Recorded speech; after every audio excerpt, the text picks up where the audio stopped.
NCC ১৩ Tripura ব্যাটালিয়নের উদ্যোগে 10 দিনব্যাপী বার্ষিক প্রশিক্ষণ শিবির অনুষ্ঠিত হলো আগরতলার শহীদ ভগৎ সিং যুব আবাসে। এই অনুষ্ঠানের শেষ দিনে এই প্রশিক্ষণ শিবিরে যারা কৃতী তাদের হাতে বিভিন্ন পুরস্কার তুলে দেওয়া হয়।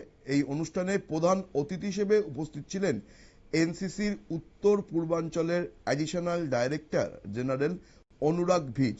এই অনুষ্ঠানে উপস্থিত হয়ে কি জানালেন এনসিসি আধিকারিক, আমরা শুনে নেব তার বক্তব্য।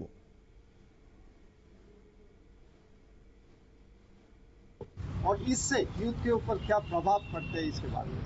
फर्स्टली ये एनुअल सीएटीसी कैंप बोलते हैं वो हो रहा है, जो 10 दिन का कैंप है। 550 बच्चे अप्रोक्सीमेटली इस कैंप में है।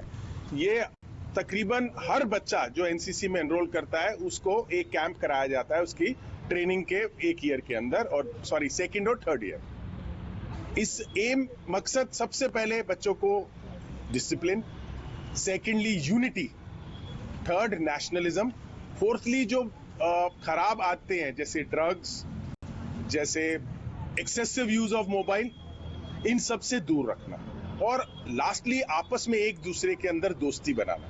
जो बच्चे 10 दिन इकट्ठे रहेंगे वो एक अपने साथ बहुत अच्छा एक्सपीरियंस, बहुत अच्छी फ्रेंडशिप्स लाइफ लॉन्ग लेके जाएंगे। আমরা শুনে নিলাম এনসিসি আধিকারিকের বক্তব্য। 550 জন তারা এখানে যুক্ত হয়েছিল এনসিসির এই কার্যক্রমের সাথে, এবং 10 দিন ব্যাপী এই কার্যক্রম চলে। এখানে দেশভক্তির পাশাপাশি নিয়ম শৃঙ্খলা এবং বিভিন্ন বিষয়ে যারা এনসিসি ক্যাডেট ছিল তাদেরকে প্রশিক্ষিত করার চেষ্টা করা হয়।